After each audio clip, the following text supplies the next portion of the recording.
Question paper 3 இருந்து creative questions பார்க்க போகிறோம். இதில் பாருங்கள், கொஷின் நம்பர் 2 பாருங்களா. இது சாப்டர் 1 இருந்து கேட்டிருக்காங்க. Matrices and determinants. அந்த ரோ ரெப்ரசன்ட் த ரேங்க்னு கொடுத்துருக்காங்க. ரோ என்பது அணி தரத்தை குறிக்கிறதுன்றாங்க. A and B are n by n matrices. AB ஆகியவை n by n வரிசையுடைய அணிகள் எனில். இதெல்லாம் பாருங்கள், இதெல்லாம் வந்து தப்புங்க. இது ஏ ப்ளஸ் பி, ஏ அணியும் ஏ மேட்ரிக்ஸ் பி மேட்ரிக்ஸையும் ஆட் பண்ணி ரேங்க் கண்டுபிடிச்சோம்னா rank of A matrix A matrix rank கண்டுபிடிச்சி பி மேட்ரிக்ஸ் ரேங்க் கண்டுபிடிச்சி இது ரெண்டுத்தையும் ஆட் பண்ணால் இது வரும்னு சொல்கிறது, இது அவ்வளோ ஏற்றுக்க முடியாது. இந்த கண்டிஷனுக்கு இது ஏற்றுக்க முடியாது. இஃப் ரோ ரெப்ரசன்ஸ் ரேங்க்னா A and B are n by n மேட்ரிக்ஸ்னா தென் வந்து கண்டிப்பாக ரேங்க் எப்படி இருக்கும், இந்த எண்ணை விட எண்ணாக இருக்கலாம், எண்ணை விட குறைவாக இருக்கலாம். சப்போஸ் எண்ணுக்கு 3ன்னு போட்டால் 3ஆக இருக்கலாம் ரேங்க்கு, இல்லை 3 விட குறைவாக இருக்கலாம். இதையோ இதையோ இதையோ சாட்டிஸ்ஃபை ஆகாது.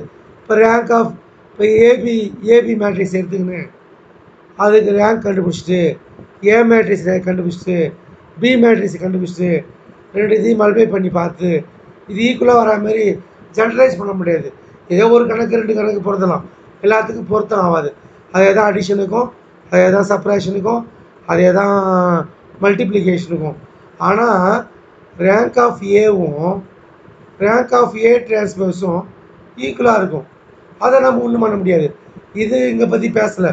அவங்க வந்து என்ன சொல்கிறாங்க, ரோ என்பது அணித்தரத்தை குறிக்கிறது, மேலும் ஏபி ஆகியவை n by n வரிசையுடைய அணி எண்ணில். இந்த கண்டிஷன் தான் rank of A plus B less or equal to n. If rho represents rank and A and B are n by n matrices, then rank of A plus B less or equal to n. இதுதான் சரியானதுங்க. Okay, ஆனாலும் இங்கே ஒரு advice சொல்ல தரப்போகிறேன். அந்த rank consistent inconsistent consistent இங்கே படிக்கணும். அதுலேருந்து கண்டிப்பாக கேட்பாங்க. இந்த ரூட்ஸ் அந்த அந்த அந்த சிஸ்டம் இப்போ கன்சிஸ்டன்ட் இனி சொல்யூஷன் இருந்தால் கண்டிஷன்னா, இந்த சிஸ்டம் இன்கன்சிஸ்டன்ட் தான் நோ சொல்யூஷன், அதுக்கு ரேங்க் கண்டிஷன்னா. Many solution infinitely many solution அதுக்கு கண்டிஷன்னா. அதை பார்த்து வச்சுக்கணும். கண்டிப்பாக அது கண்டிப்பாக முக்கியமாக கேட்பாங்க. நான் பார்த்த வெளியே repeated question. Rank of A equal to rank of A plus B 4 option கொடுத்துருப்பாங்க. என்னான்னு கேட்பாங்க. இது கன்சிஸ்டன்ட் டிக் அடிக்கணும் கீழே. இதே நாட் ஈக்குவல் கொடுத்துருப்பாங்க, இன்கன்சிஸ்டன்ட் கொடுத்துருப்பாங்க, டிக் அடிக்கணும். அப்போ இது மாதிரி கொஷின்ஸ் வந்து நம்ம கண்டிப்பாக கேட்பாங்க, பார்த்து வச்சுக்கணும். பாருங்கள், கொஷின் நம்பர் 4 டிமாயஸ் தேரம். அது நம்மளுக்கு வந்து cos theta plus i sine theta whole power என்னன்னா cos n theta plus i sign N theta. So அப்போ டிமாயஸ் தேரம் இது ஓகே ஆகுது. Cos theta plus i sine theta power என்ன cos m theta plus i sine M தீட்டான்னு எழுதலாம். Okay, இங்கே என்ன apply பண்ண முடியாது. ஸோ அப்போ சைனை cos pi 2 minus sine theta, காசை சைன் பை 2 மைனஸ் தீட்டான்னு இருக்குது. அதுக்கப்புறம் டிமாயஸ் தேரத்தை அப்ளை பண்ணலாம். ஓகே, இதுவும் ரைட்டு. இது ஸ்ட்ரைட்டாக அப்ளை பண்ணிடலாம். Cos theta minus i sine theta power minus எம்னா இது cos m theta plus i sine m theta, இது ஓகே. இது வந்து cos theta minus i sine theta whole power என்ன cos n theta plus cos n theta minus i sign N theta, எல்லாமே ரைட்டாக இருக்குது. ஆனால் எது இன்கரெக்ட் கேட்குறாங்க, எது தவறான கூற்றுன்னு கேட்குறாங்க. எதுவுமே தவறான கூற்று கிடையாது. None of these. ஆனால் நன் ஆஃப் தீஸ் கொஷின் கேட்கக்கூடாது. இப்போ இன்றைக்கி காலகட்டம் காம்படிட்டிவ் எக்ஸாமில் நன் ஆஃப் தீஸ் அப்படின்னு கொஷின் கேட்கவே கூடாது. அதனால் இப்போ கொடுத்துக்கிறாங்க, ஆனாலும் இதுமாதிரி கேட்கக்கூடாது. அப்போ மேல் அட்டெம்ப்ட் கேட்பாங்க. எந்த ஒரு போட்டித் தேர்விலும் நன் ஆஃப் தீஸ் என்ற ஆப்ஷனை வைக்கக்கூடாது அப்படின்னு சொல்லிட்டு கொஸ்டின் சென்டர்கிட்ட அந்த கமிட்டி, அந்த எந்த தேர்வு வாரியமோ அவங்க சொல்லுவாங்க. சரி, பரவாயில்ல, இது கான்செப்ட்டு எல்லாமே ரைட் ஆகுது, அனைத்தும் சரின்னு வேணால் சொல்லலாம். All the all all the options are கரெக்ட்னு சொல்லலாம். நன் ஆஃப் த அபவ்னு சொல்லக்கூடாது. அதனால் பரவாயில்ல, இதுக்கு option none of these. Okay, எதுவும் இல்லை என்றதை எடுத்துக்கங்க.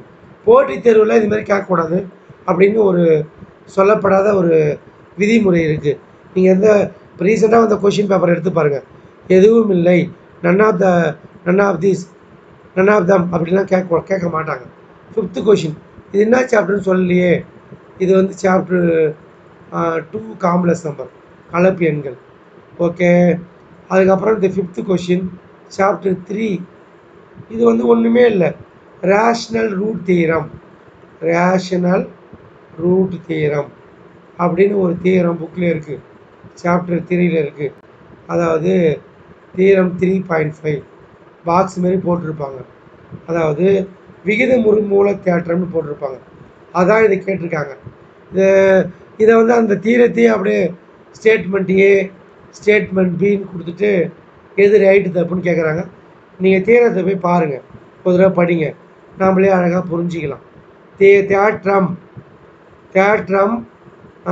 என்ன சொல்லியிருக்காங்க, 3.5, தேற்றம் 3.5 விகிதமுறு மூல தேற்றம் அப்படின்னு சொல்லுவாங்க. ஏ சரியானது, பி தவறானது. அப்போ இங்கிலீஷ் மீடியத்தில் நம்ம தெரிஞ்சிக்க வேண்டியது, A is correct but B is false. ஏன் நடத்தலை அப்படின்னா, இது அப்படியே ஸ்ட்ரைட்டாக அந்த தீர்த்து கொடுத்துட்டு கேட்குறதுனால இதை எக்ஸ்பிளைன் பண்ணல. ஒரு தடவை பார்த்தாலே உங்களுக்கு புரிஞ்சிடும். ஏ சரியானது, பி தவறானது. 10th question chapter 6 vector algebra, shorted distance, skew லைனுக்கு கொடுத்துக்கிறாங்க. ஷார்ட்டட் டிஸ்டன்ஸ் ஃபார்முலா, ஒரு தலை அமையா கோடுகளுக்கு குறைந்தபட்ச தூரம், மிக குறைந்த தூரம், குறைந்தபட்ச தூரம் கேட்குறாங்க, ஷார்ட்டட் டிஸ்டன்ஸு. ஆனால் ஒரு தலை அமையா கோடுனா ஸ்கியூ லைன் கொடுத்துக்கிறாங்க. அதாவது பேரலல் கூட கேட்பாங்க, இணை கோடுக்கு நாளைக்கு மாற்றிட்டு கேட்பாங்க. இதே கொஷினை இணைன்னு கொடுப்பாங்க, இதே கொஷினை பேரலல் லைனுன்னு கேட்பாங்க. ஷார்ட்டட் டிஸ்டன்ஸு ஸ்கியூ லைன் இருந்தால் option 1, modulus B minus A dot U cross V. Vector எழுதிக்கணும், வெக்டர் சொல்லணும்னு பார்க்கக்கூடாது. Modulus B vector minus A vector dot U vector cross V vector divided by modulus U vector cross V vector. இதை பார்த்து வச்சிங்க.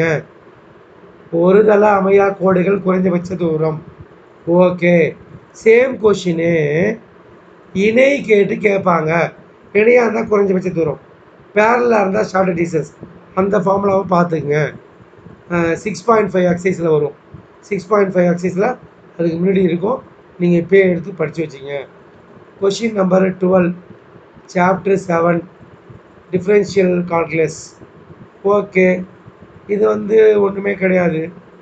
If f of x is continuous on AB, Rolle's theorem, LME theorem, Lagrange's mean theorem, Rolle's theorem, ரோலின் தேற்றம், Lagrange இடமைப்பு தேற்றம், அதுமாரி படிக்க பார்த்து அப்சல்யூட் மேக்ஸிமம் அப்சல்யூட் மினிமம் வந்ததுன்னா ஸ்டேட்மெண்ட் வந்து எக்ஸ்ட்ரீம் வேல்யூ தியரம்.